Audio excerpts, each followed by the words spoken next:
तुम समझते भी हो तुम क्या कह रहे हो? अमन ने पास रखी स्क्रैप ट्रॉली की तरफ देखा। उसने वहां से एक गोल सा मेटल डिस्क उठाया, जंग लगा हुआ, साधारण सा, ऐसा ही कुछ, उसने कहा। अब हॉल में खुसर पुसर शुरू हो गई। एक इंजीनियर बोला, ये तो 1000-2000 का पार्ट है। शालिनी का चेहरा तमतमा गया। तुम कहना चाहते हो कि यह कबाड़ हमारी 200 करोड़ की समस्या हल कर देगा? अमन की आवाज शांत थी। सबसे बड़ी समस्याओं के हल अक्सर सबसे छोटे होते हैं मैडम। कुछ लोग सिर हिलाने लगे। किसी को अब यह मजाक नहीं लग रहा था। शालिनी ने सख्ती से कहा, ठीक है, तुम्हारे पास 2 घंटे हैं। अगर इंजन ठीक हुआ तो तुम। वह एक पल रुकी। तुम्हें यहां से निकालने वाला कोई नहीं होगा। अमन समझ गया, यह धमकी भी थी और मौका भी। काम शुरू हुआ। अमन ने अपनी गीली कमीज उतारी, बाजू चढ़ाए और इंजन के पास झुक गया। उसके हाथ तेजी से नहीं बल्कि भरोसे से चल रहे थे। हर स्क्रू खोलते वक्त वह रुकता, सुनता, महसूस करता। इंजीनियर हैरानी से देख रहे थे। ये बच्चा ऐसे काम कर रहा है जैसे बरसों से यही करता आया हो, किसी ने फुसफुसाया। समय बीतता गया। 30 मिनट, 1 घंटा। शालिनी बार बार घड़ी देख रही थी। उनके चेहरे पर अब गुस्से से ज्यादा बेचैनी थी। अमन ने वह मेटल डिस्क सही जगह पर फिट की, फिर इंजन को वापस सील किया। उसने अपनी हथेली से इंजन को हल्का सा थपथपाया, जैसे किसी बीमार को हिम्मत दे रहा हो। फिर उसने आंखें बंद की। एक पल के लिए हॉल में सब शांत था। रेडी है, अमन बोला। अब टेस्ट कीजिए। अब सवाल सिर्फ इंजन का नहीं था। अब सवाल यह था, क्या सबका भरोसा टूटेगा या इतिहास बनेगा? पूरा हॉल जैसे सांस रोके खड़ा था। किसी की हिम्मत नहीं हो रही थी बोलने की। इंजीनियरों के हाथ कीबोर्ड से हट चुके थे। शालिनी वर्मा सीधी खड़ी थीं, आंखें इंजन पर जमी हुईं। उनके चेहरे पर अब गुस्सा नहीं था, सिर्फ डर था। डर इस बात का कि अगर यह लड़का सही निकल गया तो उनके सालों का घमंड सबके सामने टूट जाएगा। इंजन स्टार्ट किया जाए? एक इंजीनियर ने धीमी आवाज में पूछा। शालिनी ने सिर हिलाया।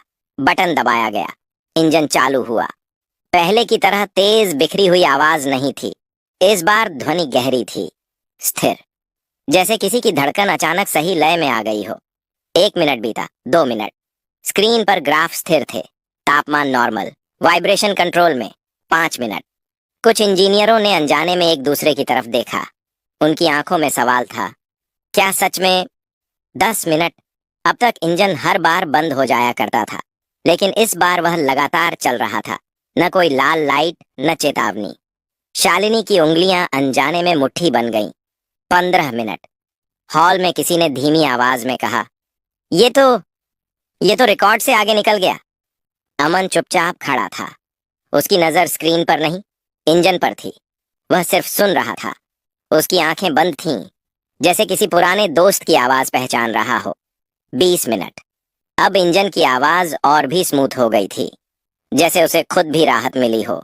एक सीनियर इंजीनियर ने डेटा देखा और लगभग चिल्ला पड़ा, मैडम, एफिशिएंसी 96% पर स्थिर है।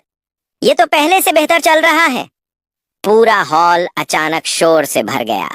किसी ने ताली बजाई, किसी ने कुर्सी से उठकर स्क्रीन को दोबारा देखा। कुछ इंजीनियरों की आंखों में खुशी थी, कुछ की आंखों में शर्म। शालिनी वर्मा अब भी खामोश थीं। उनके चेहरे का रंग बदल चुका था। इंजन 30 मिनट तक बिना रुके चलता रहा। स्टॉप कीजिए, आखिरकार उन्होंने कहा। इंजन बंद हुआ। एक पल का सन्नाटा, फिर तालियों की गूंज। यह कोई औपचारिक ताली नहीं थी, यह राहत की ताली थी। हार के बाद मिली जीत की ताली। अमन वहीं खड़ा था, जैसे उसे यकीन ही ना हो रहा हो कि यह सब सच है। एक इंजीनियर आगे आया और बोला, बेटा, ये तुमने कैसे सीखा? अमन ने सिर झुका लिया। सुनकर, उसने कहा, और समझकर।